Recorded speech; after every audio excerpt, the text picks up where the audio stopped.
așa cum stăm, voi citi în cartea Număr câteva versete. Număr 12, versetul 1 și versetul 2. Maria și Aaron au vorbit împotriva lui Moise din pricina femeii etiopiene pe care o luase el de nevastă, căci luase o femeie etiopiană. Și au zis, oare numai prin Moise vorbește Domnul? Nu vorbește oare și prin noi? Și Domnul a auzit. Amin. Hai să ne rugăm. Tată Ceresc, mulțumesc pentru dragostea ta despre care am cântat. Prin dragostea ta ne-ai mântuit, l-ai trimis pe Domnul Iisus să moară la cruce pentru noi, a treia zi înviat.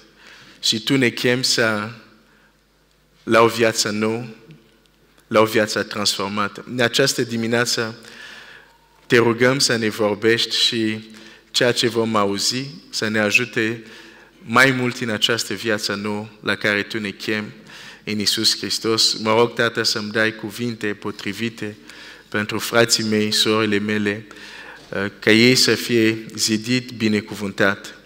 Amin. Puteți să luați loc.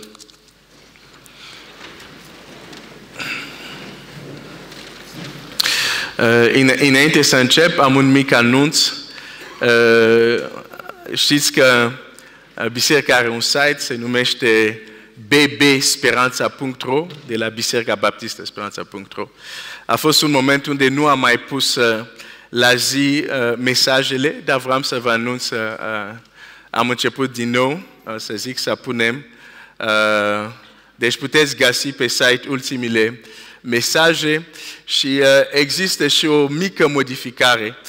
Gândul de 10 minute nu mai e gândul de 10 minute, este de 15 minute, deși nu e chiar așa exact. Din nou am început să pun gânduri așa zilnice care poate să vă încurajeze. Da? Deci găsiți pe site-ul bisericii bbsperanța.ro. Mulțumesc mult, Casia. Pentru a începe, aș vrea să vă provoc să ne imaginăm o întâmplare din Scriptură, să ne folosim puțin imaginația. O să mă întorc la numărul 12. Dar să ne gândim să ne imaginăm că mergem să luăm un interviu, să punem anumite întrebări la un popor. La un popor care este în pustie. Deci poporul este în pustie, vedem o gloată de oameni, sunt în pustie, merg și merg și merg și noi vrem să vorbim cu ei, vrem să aflăm puțin despre ei. Și un lucru normal când întâlnești oameni călătorând, pentru că în deșert nu stai, mai ales că le vezi că se deplasează, te gândești că ei călătoresc și una din întrebările, cred, logice care putem să întrebăm este de unde veniți sau unde plecați? Încotro mergeți, în limba română se mai spune, încotro. Și acest popor să răspunde în felul următor.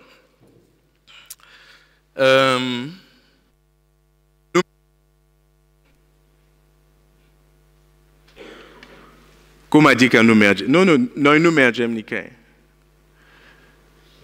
Și de cât timp mergeți așa? Pe de 40 de ani. 40 de ani ați mers și n-ați ajuns nicăieri, da. 40 de ani. Știți cui s-a întâmplat asta, nu? Da?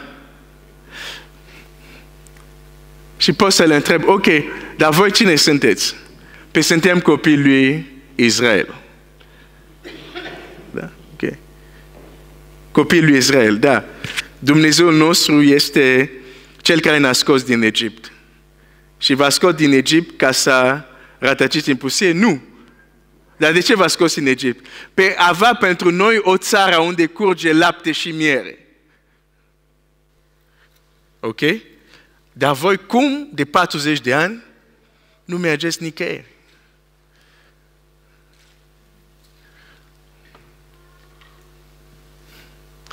Asta este o întâmplare tristă, dar reală, care s-a întâmplat la poporul lui Dumnezeu.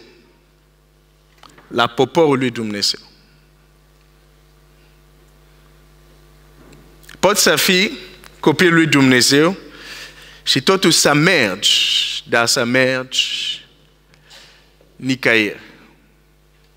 Ani trec și trec și trec, dar te găsesc tot în același loc. Dar aș merge și aș întreba, dar dacă Dumnezeu a vrut să vă ducă în țara unde curge lapte și miere, voi de ce nu sunteți în țara respectiv? De ce rătăciți 40 de ani în pustie? Voi nu vreți să mergeți acolo? Și ei ți-au zis, ba da, noi vrem. Cine nu ar vrea să fie într-o țară unde curge lapte și miere? Și atunci, de ce sunteți aici? Și dacă nu am memorie scurtă, o să spun așa, că noi oamenii avem memorie scurtă. Dar pentru cei dintre ei care nu au memorie scurtă, o să spun așa. Suntem aici de 40 de ani, mergând nicăieri, din cauza unor cuvinte care le-am spus. Nu că am vrut noi, nu că a vrut Dumnezeu, dar din cauza niște cuvinte care le-am spus. Mesajul meu în această dimineață l-am intitulat Da, Dumnezeu ascultă rugăciuni, dar nu numai. Dumnezeu ascultă rugăciuni, dar nu numai. O să ne întoarcem la textul care l-am citit în numărul 12. Citim și Domnul a auzit. Dar ce a auzit acolo? Nu o rugăciune care era adresată lui. A auzit ce Aron și Maria au spus la fratele lor Moise. Nu era o rugăciune, dar Domnul a auzit. Domnul, da, ascultă rugăciuni, dar nu numai. În numărul 14, versetul 27, citim. Până când voi lăsa această readunare să cârtească împotriva mea? Am auzit cârtirile copiilor lui Israel care cârtau împotriva mea. Spune-le, pe viața mea, zice Domnul, că vă voi face întocmai cum ați vorbit în auzul urechilor mele. Vă voi face întocmai nu cum v-ați rugat, nu cum ați cerut, dar aici zice, o să fac exact cum am auzit, cum ați vorbit la urechile mele, pentru că Dumnezeu, da, ascultă rugăciuni, dar nu numai. Ce au zis ei? Hai să citim câteva versete un pic mai sus. La versetul 2 din capitolul 14. Toți copiii lui Israel au cârtit împotriva lui Moise și Aron și toate adunarea le-a zis: de ce nu am fi murit noi în țara Egiptului? Sau de ce nu am fi murit noi în pustia aceasta? Pentru ce ne duce Domnul în țara aceasta în care vom cădea uciși de sabie, iar nevestele noastre și copilașii noștri vor fi de jaf? Împrejurarea unde se întâmplă asta este atunci când Dumnezeu trimite, Moise trimite 12 spioni ca să-i scodească țara Canaan, țara făgăduită, și ei se întorc și sunt, sunt 10 care spun, da, țara este bună, e frumoasă, dar nu o putem lua pentru că acolo sunt fiii lui, am văzut pe fiii lui Anac și așa mai departe. Și sunt doi, Iosua și Caleb, care spun, nu, dacă Dumnezeu este cu noi și mergem, vom lua țara.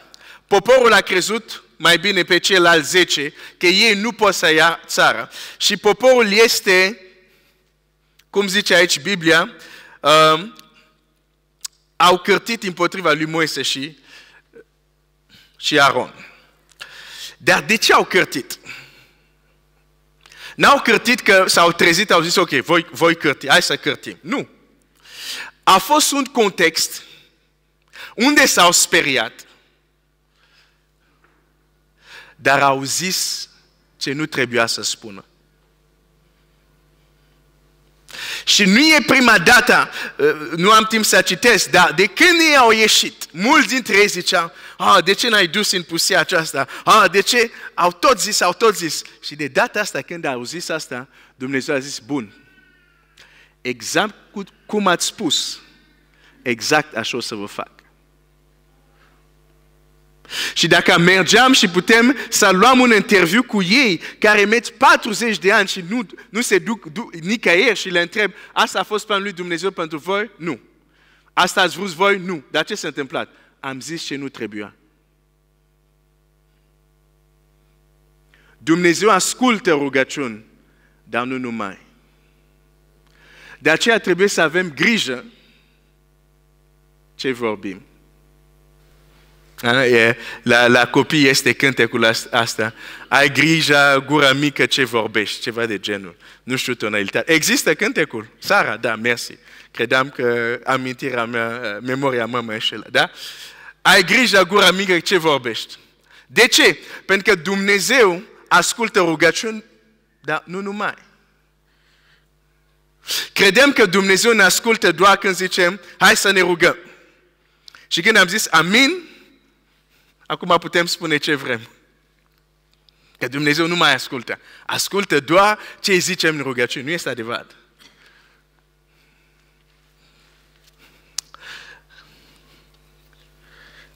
Hai să mă întorc la numărul 12.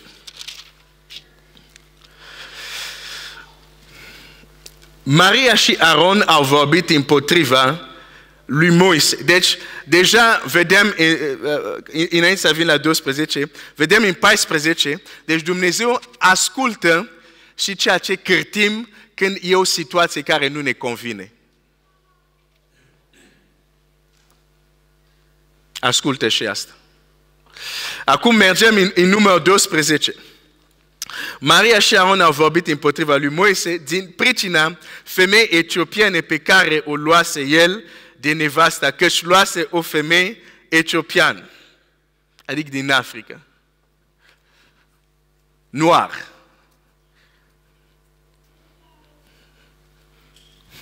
Acum, în mod normal, el nu avea voie. Cei din popor nu avea voie din poporul lui Israel, nu avea voie să ia o femeie străină. Deci, dacă stăm să ne gândim, te întreb, Moise a greșit? Nu, te întreb, a greșit? Da. Da. Vă speriați? Nu vreți să pățiți ce? Au pățit ceilalți. Okay. Bine. Deci, în mod normal, nu era ok ce a făcut Moise aici. Dar Biblia zice așa, au vorbit împotriva lui. Nu au vorbit cu el. E o diferență. Au vorbit împotriva lui. Zice așa, au vorbit împotriva lui că își luase o femeie etiopiană. Și au zis, oare numai prin Moise vorbește Domnul? Cu alte cuvinte, Moise, tu crezi că doar pe tine Dumnezeu te folosește? Crezi că doar tu ești proroc? Doar prin tine Dumnezeu, și prin noi Dumnezeu vorbește. Ei!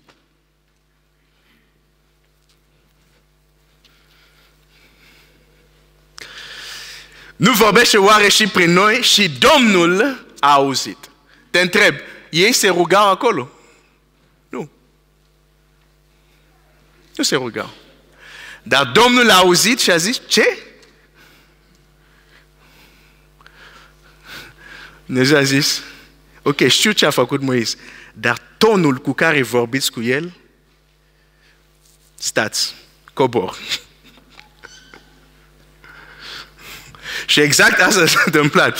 Biblia zice, Moise însă era un om foarte blând, mai blând decât orice om pe fața pământului. Deodată Domnul a zis lui Moise și lui Aron și Marie, duceți-vă, cum se zice așa, câte și trei, așa, la cortul întâlnirii. Și s-au dus câte și trei. Domnul s-a coborât în stâlp de nord și a stat la ușa cortului. A chemat pe Aron și pe Maria și ei s-au apropiat amândoi. Zice, ok, mergeți acolo. S-au dus trei. Dar când Dumnezeu a coborât, i-a chemat doar pe ei doi. L-a lăsat pe Moise acolo. Zice, Aron, Maria, veniți puțin să stăm de vorbă.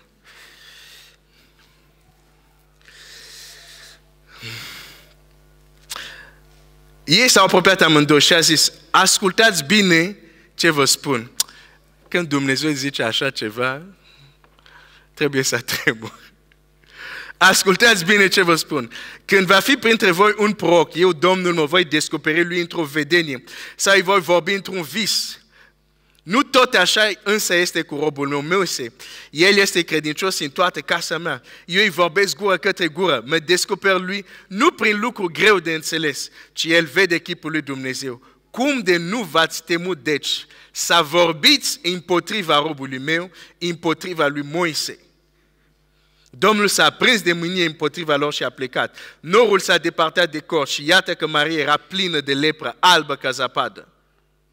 Aron s-a întors spre Maria și iată că avea lepra. Atunci Aron a zis lui Moise, Domnul meu, acum nu mai zici Moise, acum e Domnul meu. Domnul meu, nu ne face să purtăm pedeapsa păcatului pe care l-am făcut ca niște nechibzuit și de care ne-am făcut vinovat.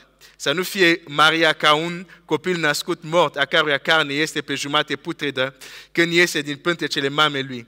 Moise a strigat către Domnul zicând, Dumnezeu te rog, vindecă. Tu ce ai fi făcut? Da, foarte bine pentru ea. Foarte bine, Domnul. Îmi place de tine, Domnul. Nu. Moise vine, zice, Doamne, iartă, vindecă. Foarte blând. Uneori poate ai dreptate. Dar dacă folosești tonul greșit,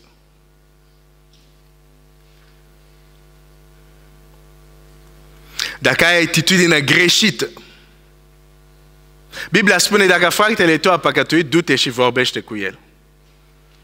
Nu zice, du-te și vorbește împotriva lui. Fă-te ziarist.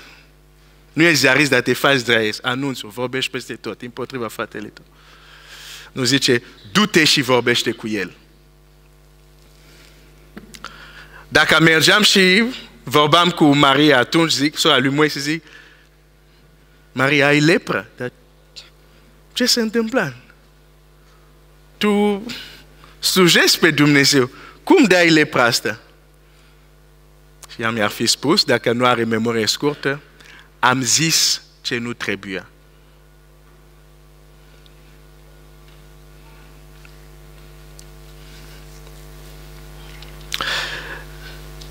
Iau anumite exemple care sunt, a zice, extreme, într-un fel.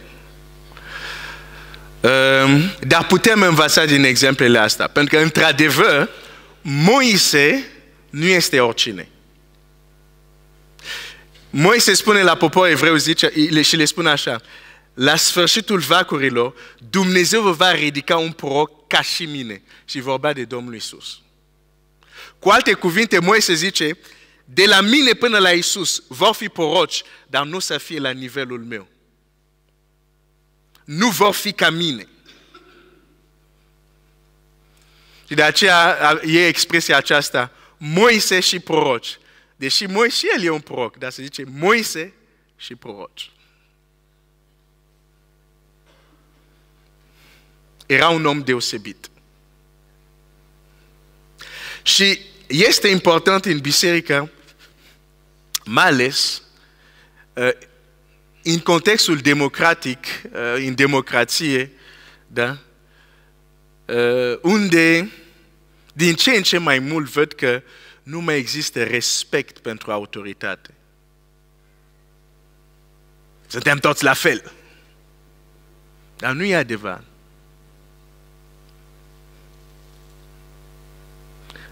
Noi universul acesta este o împărație, nu o democrație. Astăzi, îngeri sunt în mișcare, dar niciunul este în mișcare să se ducă la un birou de vot, cum o să te duci tu astăzi, poate. În cerul nu o să fie, astăzi îngeri, mergem la vot, să vedem cine o să fie Dumnezeu în următoare 5 veșnicii, nu.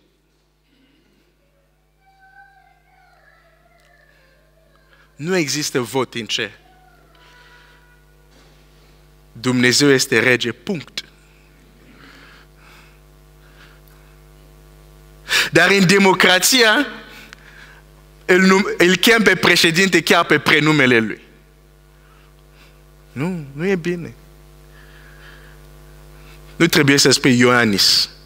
Trebuie să spui Domnul președinte Ioanis. Și tu zici, Glenn, tu ești în partidul lui? Nu sunt în partidul lui. Dar vreau să respect ceea ce Dumnezeu îmi zice să respect.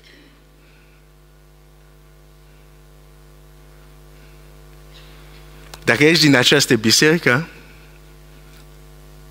și îl vezi pe pastor, nu îi spui Claudiu, îi spui Pastor Claudiu. Am fost la grădiniță cu el, nu contează. Când sunteți voi doi, jucați ping-pong acasă, da, poți să-i spui Claudiu. Dar aici, îi spui Pastor Claudiu.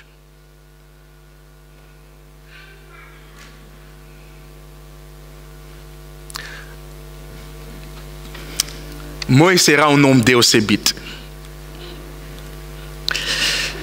Și Maria a zis ce nu trebuia să spună. Știți chiar când Moise mijlocește pentru ea, Dumnezeu zice 7 zile o să rămână cu lepra.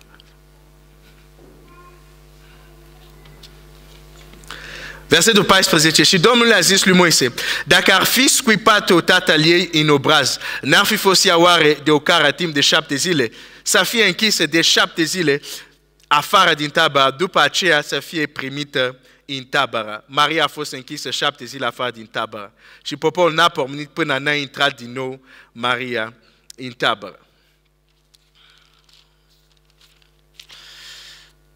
A zis ce nu trebuia. Dumnezeu ascultă rugăciuni, dar nu numai. Dacă nu ai grijă ce vorbești, vor fi situații care vor veni în viața ta doar prin propriile tale cuvinte. Am trăit asta, am văzut în viața asta altor oameni. Problema este că avem memorie scurtă. În cazul Mariei și Aron, când au zis ce nu trebuia, pentru că era proroci, Dumnezeu i-a chemat și a vorbit direct cu ei și a zis nu trebuia să vorbiți așa. Însă, nu toți sunt proroci, nu toți au această capacitate sau această relație cu Dumnezeu încât Dumnezeu vine direct și îți vorbește. Și atunci, pentru ceilalți, știi ce se întâmplă? Unii oameni spun ce nu trebuie, Dumnezeu nu vine și le trage la răspunde cum a făcut cu Aron și... Dar totuși vor veni în viața lor anumite lucruri. V-am povestit aici despre când eram în Congo. Mama mea cânta într-un cor. Atunci era catolică. Și la biserica catolică, sala unde aveau ei repetiții de cor, era zid, era o stradă și erau case. Dar era un vecin care era lângă, să zic, această sală unde făceau repetiții, care de mai multe ori venea la ei și striga și zicea, eu nu vreau să aud cântecele voastre. Nu vreau să aud cântecele voastre. Mă deranjați cu cântecele voastre. Mă deranjați, cântați tot timpul cu Dumnezeu, cu Dumnezeu, cu Dumnezeu. Okay. Într-o zi, omul ăsta s-a trezit, era surd. Nu mai auză. Du-te și roagă-te ca să mai auzi. De ce? Dumnezeu aude rugăciune, dar nu numai. De fiecare dată când se ducea la cei care cânta slava lui Dumnezeu, nu vreau să aud, nu vreau să aud, nu vreau să aud. Cred că într-o zi Domnul s-a uitat, a zis, cum am auzit, exact așa o să-ți fac. Nu vrei să mai auzi cântecele?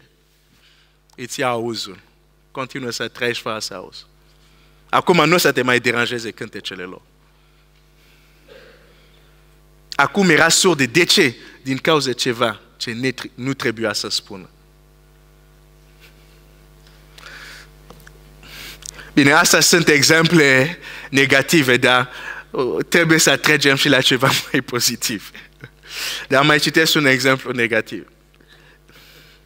Pentru că dacă Dumnezeu ascultă rugăciune și nu numai, ascultă și ce spunem în afara rugăciuni, asta poate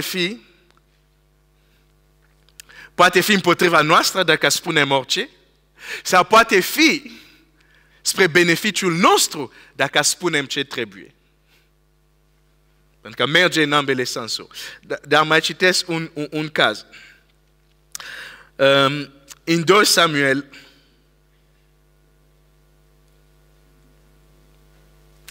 capitolul 6, este capitolul 6, hai să citim versetul 17. După aceea au adus chivotul Domnului, l-au pus la locul lui în mijlocul cortului pe care îl ridicase David pentru chivot și David a adus înaintea Domnului ardere de tot și jertfe de mulțumire.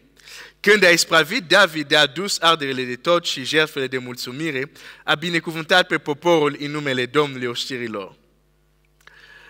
Versetul 20. David s-a întors să-și binecuvinteze casa. Mical, fața lui Saul, i-a ieșit înainte și i-a zis: cu câtă cinste s-a purtat azi împăratul lui Israel, descoperindu-se înaintea slujnicelor, supușilor lui, cum s-a descoperit un om de nimic. David a răspuns Micalei: înaintea Domnului, care m-a ales mai presus de tatăl tău și de toată casa lui, ca să mă pună capetenie peste poporul Domnului, peste Israel, înaintea Domnului am jucat. Vreau să mă arăt și mai de nimic decât de data asta și să mă înjosesc în ochii mei. Totuși voi fi în cinste la slujnicele de care vorbești. Și Mica, fața lui Saul, n-a avut copii până în ziua morții ei. De ce este acest verset exact după acest eveniment? În Scriptura, Dumnezeu ne-a dat creier și imaginație. În Scriptura nu spune tot așa, te lasă și să gândești. A zis ce nu trebuia. Și a primit una din cele mai aspre pedepse care putea o femeie să aibă în vremurile respective. Pentru că vremurile respective nu sunt ca vremuri de astăzi. Astăzi a avea copii e opțional. Pentru ei era așa important încât este...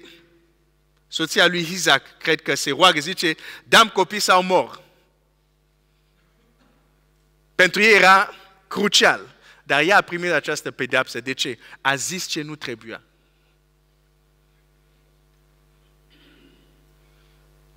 Chivotul era la filisteni și se întoarce chivotul și David... e bucuros și e ca un copil, probabil sare, se joacă, poate îi cade sacou, dar nu este problema, e prea bucuros. Ceea ce era important este că modul cum se închina David era plăcut înaintea lui Dumnezeu. Și David merge la el acasă să-și binecuvânteze casa, soția lui vine și zice, cum te-ai purtat?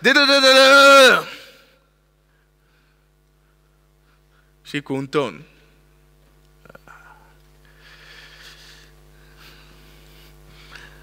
Nu e scris acolo, dar sigur, și Dumnezeu a auzit-o. Rezultat, Mica, până la sfârșitul zilei tale, o să ai copii.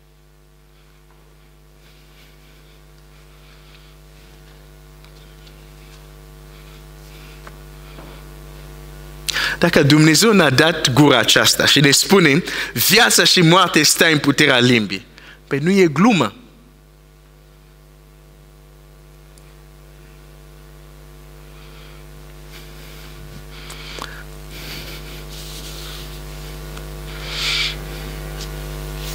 Hai să citești ceva mai pozitiv, ca să zic așa. Dar trebuia să... Și sunt alte exemple, dar... Este important să avem grijă. Uneori e mai bine tacem decât să vorbim. De exemplu, a fost o împrejurare în Samaria unde erau foamete mari. Și foamete nu înseamnă că nu aveau ciolan pe masă. Sau nu aveau mamaligă, dar nu aveau nimic. Nimic încât, dacă știți, o mamă a vorbit cu o mamă și a zis, uite ce facem, gătim copilul tău azi, mâine gătim pe al meu. Da? Ca să vă dați seama că nu e foamete, că uite nu avem ciolan, avem doar orez. Nu. Foamete adevărat.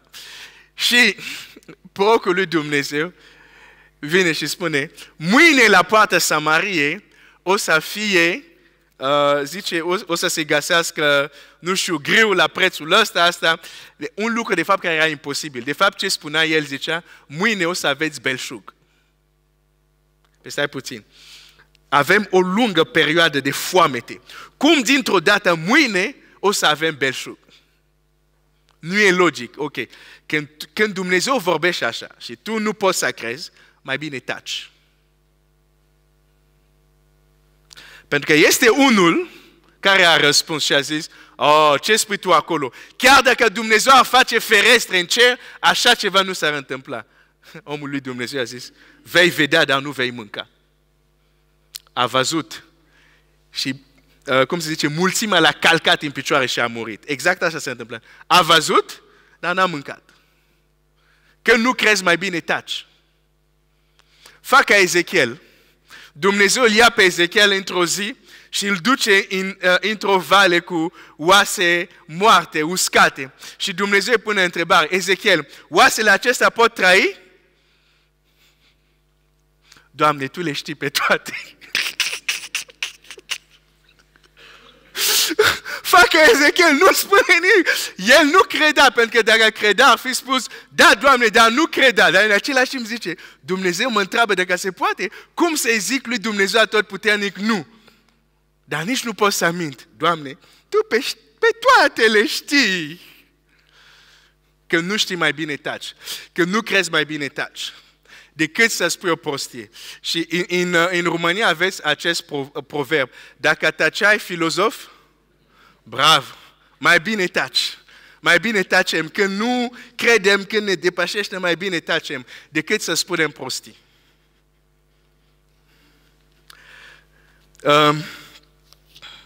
Ai un exemplu pozitiv.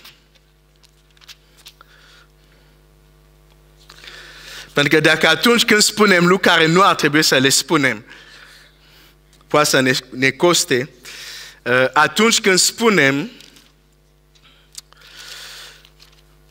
lucrurile care îl proslavesc pe Dumnezeu, putem trăi lucruri extraordinare. Hai să încep cu 1 Împărați 18. Aici este o rugăciune, dar este o rugăciune, a zice, care ține cont de faptul că Dumnezeu ascultă rugăciune, dar nu numai. În Împărați 18, versetul, hai să zic, așa. Versetul 36. Știți, este când atunci Ilie cheamă pe prorocii lui Baal și le spune, omorâți animalul, puneți-l, strigați la Dumnezeul vostru și eu să strig al meu și vedem ce se întâmplă. La versetul 36 citesc așa. În clipa când se aducea jertfa de seară, prorocul Ilie s-a apropiat și a zis, Doamne Dumnezeul lui Avram, Isaac și Israel. Față să știi azi că tu ești Dumnezeu în Israel, că eu sunt slujitorul tău și că toate aceste lucruri le-am făcut din porunca ta. Ascultă-mă, Doamne, ascultă-mă, pentru că să cunoască poporul acesta că tu, Doamne, ești adevăratul Dumnezeu și să le întorci astfel inima spre bine. Atunci a căzut focul de la Domnul și a mistuit arderea de tot. În rugăciunea lui Elie aici, Elie nu se roagă, Doamne, trimite focul. Tot ce zice Elie aici este, Doamne, răspunde-mă. De ce Dumnezeu a trimis foc? Pentru că Dumnezeu nu asculta doar ce Elie a zis când ridică mâinile și era jertfă, zice, răspunde-mă. De ce Dumnezeu a răspuns prin foc? Pentru că Dumnezeu a și ascultat ce Elie a zis mai înainte. Și ce Elie a zis mai înainte nu era adresat lui Dumnezeu, era o conversație. Și o să vă citesc la ce mă refer. Versetul 21. Atunci Elie s-a apropiat de tot poporul și a zis, până când vreți să școpatați de amândouă picioarele? Dacă Domnul este Dumnezeu, mergeți după El. Iar dacă este Baal, mergeți după Baal. Poporul nu a răspuns nimic. Și Elie a zis poporului, eu sunt singur, am rămas din prorocii lui Dumnezeu. Pe când prorocii a lui Baal sunt 450. Să ni se dea 2 junci, ei să-și aleagă un junc pe care să-l taie în bucăți și să-l pună pe lemne fără să pună foc și eu voi pregăti celălalt junc și îl voi pune pe lemne fără să pun foc. Apoi voi să chemați Dumnezeul, numele Dumnezeului vostru și eu voi chema numele Domnului.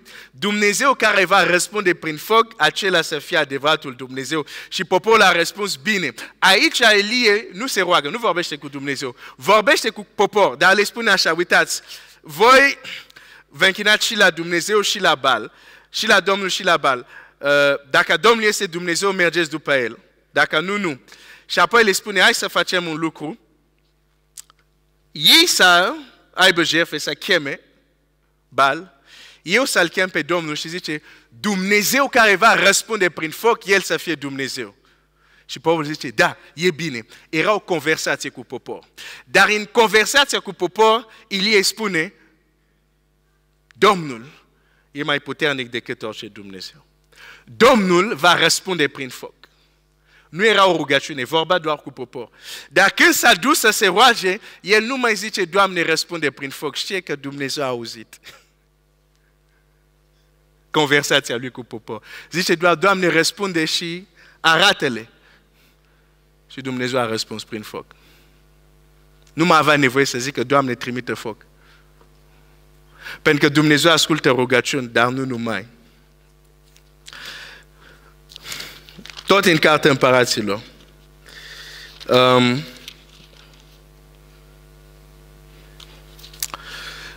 4, versetul 8. Biblia zice, într-o zi, dar înainte să citesc asta, ce zici tu despre Dumnezeu? În conversație cu popor, în conversație cu colegii tăi, cu prietenii tăi, ce spui tu despre Dumnezeu? Îți garantez că Dumnezeu aude. Sau ce nu spui, Dumnezeu aude.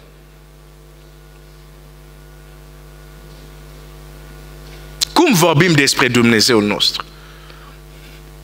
Oare vorbim despre El? Ar trebui să vorbim de Dumnezeu în orice conversație. Pe nu asta ești extremist. Pe cum?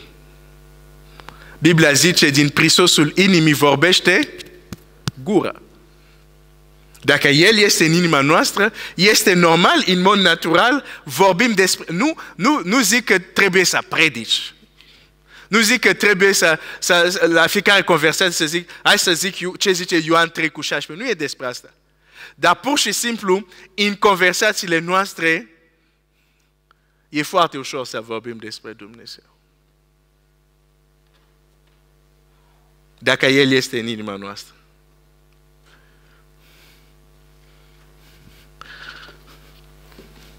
Ce spui tu despre Dumnezeu? Pe nu spun nimic. Pe Dumnezeu aude.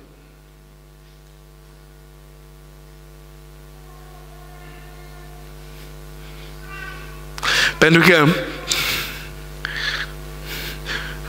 uitați-vă la Daniel.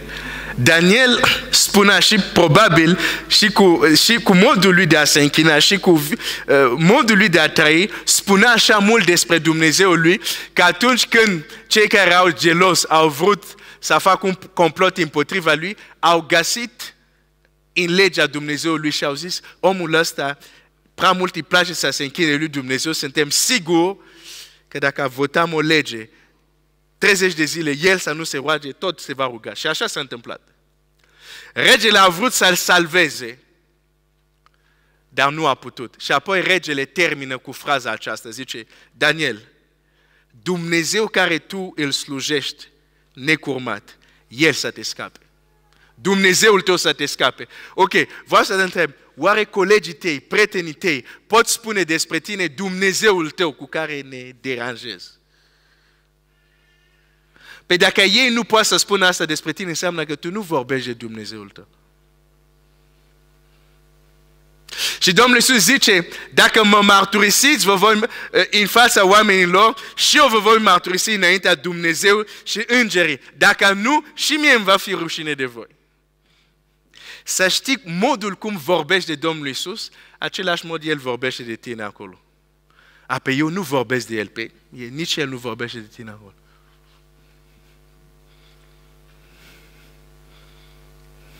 Iar atunci când vorbim despre El, spunem cine este El, tu crezi că Dumnezeu nu se bucură?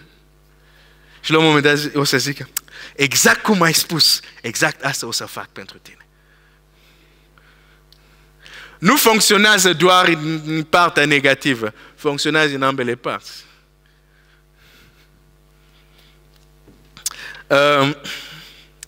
Biblia zice că într-o zi Elisei trecea prin Sunem. Acolo era o femeie bogată. Ea a stăruit de el să-l primească să mănânce. Și ori de câte ori trecea, se ducea să mănânce la ea. Ea a zis bărbatul ei, iată, știu că omul acesta care trece totdeauna la noi este un om sfânt al lui Dumnezeu. Să facem o mică odaie de sus și ziduri și să punem în ea un pat pentru el, o masă, un scaun, un sfeșnic ca să stea acolo când va veni la noi. Elisei, întorcându-se la Sunem, s-a dus în odaia de sus și s-a culcat acolo. El a zis slujitorul său, Geazi, cheamă pe sunamita aceasta. Geazi a chemat-o și ea a venit înaintea lui. Și Elisei a zis, spune, iată pentru noi, tu ți-ai făcut toată tulburarea aceasta. Noi ce putem face pentru tine? Trebuie să vorbim pentru tine împăratului sau capetenii oștirii? Ea a răspuns, eu locuiesc liniștită în mijlocul poporului meu. Și el a zis, ce să fac pentru ea?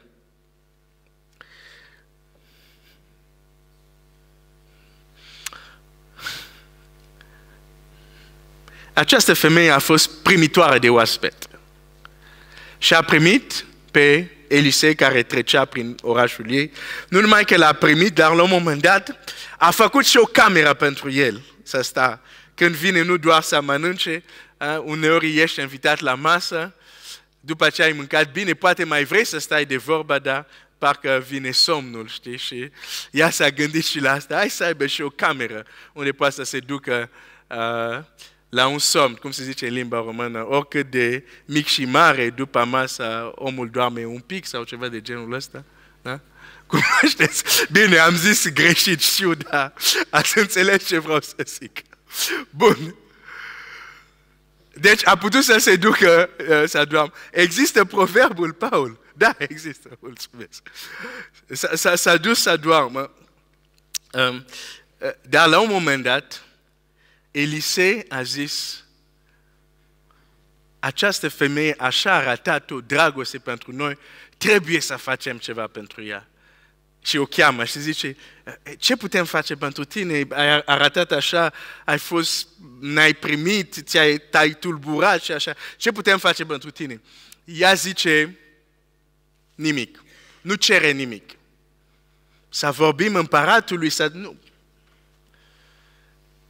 Deci, femeia nu cere nimic. Și totuși el zice, nu. Pentru ce a făcut, asta e prorocul care zice, ce pot să fac pentru ea? Asta e acum dorința lui, ce pot să fac pentru ea, ce pot să fac pentru ea. Și Gehazi zice, Gehazi, care era un om care, eu zic, el era un materialist așa, vedea ce stăpânul lui nu a văzut. Zice, Gehazi a răspuns, ea n-are fiu și bărbatul ei este bătrân. Parcă văd pe Elisei care zâmbește când a auzit asta. Zice, știu ce pot să fac pentru ea. Știu acum ce pot să fac pentru ea. Și zice, îi spune așa, știți că prima dată, când o cheamă, prima dată, zice așa, versetul 12 zice așa, el a zis slujitorul său Gehazi, cheamă-o pe sunamită aceasta. Gehazi a chemat-o și a venit înaintea lui. Și Elisei a zis lui Gehazi, spune-i. Deci aș vrea să-ți imaginezi scena. Deci, Gehazi este aici, zice, du-te, cheamă, o cheamă, ea vine, este aici. Dar Elisei nu vorbește cu ea. Elisei vorbește cu Gehazi, zice, Gehazi, spune-i. Bine, asta, când studiem anumite culturi, nu trebuie să ne șocheze. Dar în fine, Gehazi e cel care vorbește cu ea. Dar de data asta, când el o cheamă, nu mai trece prin Gehazi. Îi zice, și el a zis, cheamă, Gehazi a chemat-o și a venit la ușa. Elisei i-a zis, de data asta vorbește direct cu ea. Zice, Gehazi, date la o parte, ce spun acum? Nu poate trece prin tine. Ce o să zic acum? Îi spune, asta citește ce îi spune. Îi zice așa, Elisei a zis, la anul, pe vremea acesta, vei ține în brațe un fiu. Și a zis, nu, Domnul meu, omul lui Dumnezeu, nu amăgi pe roaba ta. Vreau să te întreb ceva aici. Elisei s-a rugat aici? Nu s-a rugat. Nu a stat să zic, nu are fiu, hai să mă duc. Doamne, știi că cea care m-a primit n-are fiu, eu vreau să fac ceva pentru ea, dar nu știu dacă vrei. Nu. N-are fiu și soțul ei e bătrân, da? Cheamă. La anul vei avea un fiu. Nu s-a rugat. Dar el știe că Dumnezeu nu numai aude rugăciuni, aude mai mult decât doar când ne rugăm. Da, Dumnezeu aude rugăciuni, ascultă rugăciuni și nu numai. Și el știa cu relația care el o avea cu Dumnezeu. Și că Dumnezeu va face. Că nu el are putere. Deci există o posibilitate să ai o așa relație cu Dumnezeu. La un moment dat nu mai trebuie să zici, oare vrei, oare... Spui, la anul ai un fiu. Și uitați ce zice Biblia după. Biblia zice așa. Poate zice, Glenn, ce ai mâncat la mic dejun? Versetul 17 zice așa, femeia a rămas însărcinată și a născut un fiu chiar pe vremea aceea, în anul următor, cum îi spusese Elisei. Nu s-a rugat, doar a vorbit. La anul vei avea un fiu. A știut că se va face.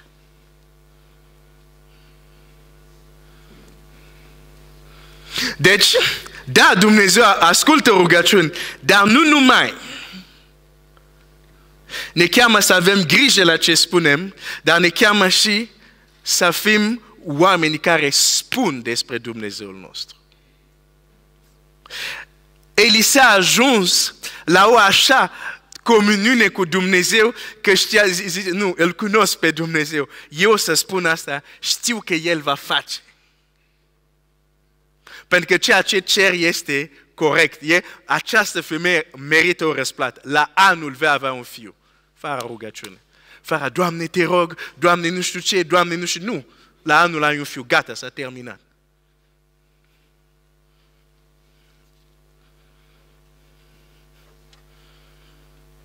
Și Iisus Hristos a murit că noi să avem o astfel de relație cu Dumnezeu.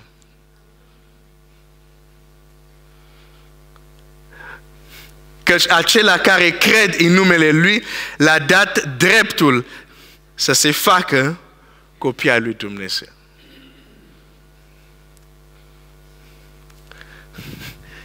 Cei din Vechiul Testament îl chemau pe Dumnezeu, Dumnezeu sau Domnul. Domnul Iisus Hristos a venit, a murit, înviat. Acum noi putem să-L chemăm pe Dumnezeu Tatăl.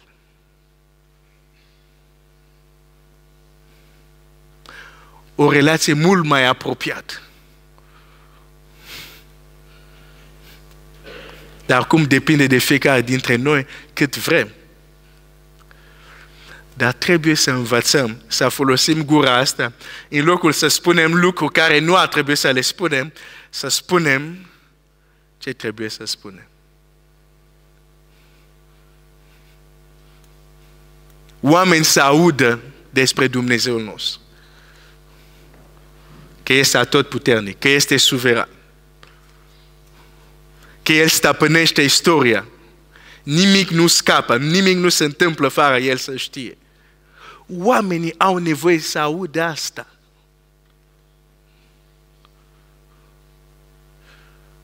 Dar uneori creștini se întâlnesc, vorbesc 3 ore, 4 ore. Nu vorbesc de Dumnezeu.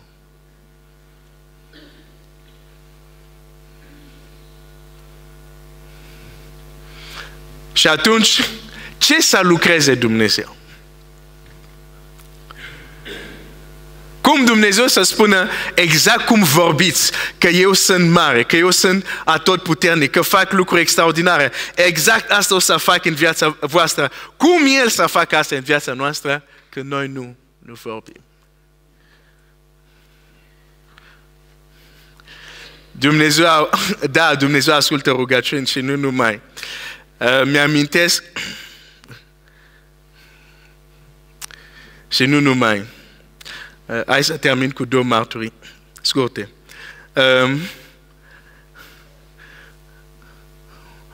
Ascultă ce spunem, bineînțeles, ascultă ce gândim. Mi-amintesc într-o zi, eram la liceu atunci și m-am dat seama că, nu știu că am crescut sau nu știu ce, dar nu mai aveam cămăși. Zic, nu mai am cămăși, îmi trebuie o cămășă. Nu a trecut 1 minut. Cineva intră în cameră și îmi zice, Glenn, încearcă cămașa asta. Dacă îți vine, iau. Și o cămașă care îmi place. Și am intrat în ea, super. Și atunci am stat, am zis, stai puțin. Exact când gândeam, tu ai răspuns. Nu, există momente unde dacă te apropii de Dumnezeu și El este prioritatea, azi la clasă de nou membri despre asta era vorba, de prioritățile, și El este prioritatea ta, există momente când vei gândi doar. Dumnezeu să audă și va lucra.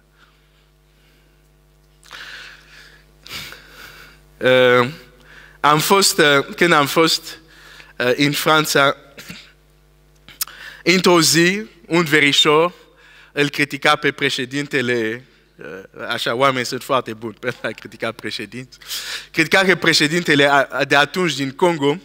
De ce? Pentru că soția lui era albă.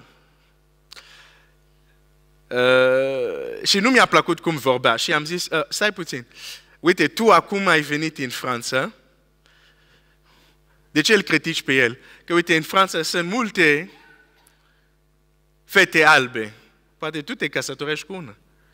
Și el zice, nu, cum să, ca și cum era o mare crimă, și nu, cum să nu, n-are cum să se întâmple. Nu știu de ce am spus ce am spus, dar i-am zis așa, Armel, nu-ți zic nimic, dar stăm de vorba peste 3 ani.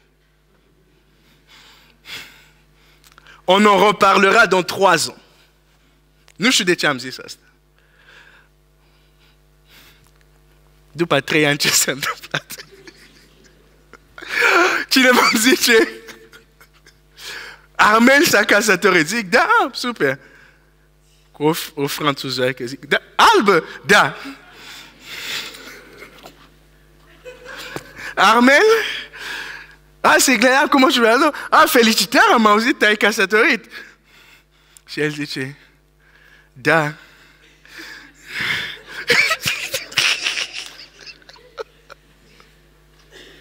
Și îmi zice, ai avut dreptate, chiar au trecut și 3 ani.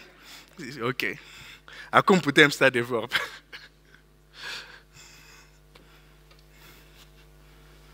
Da, Dumnezeu ascultă rugăciuni și nu numai.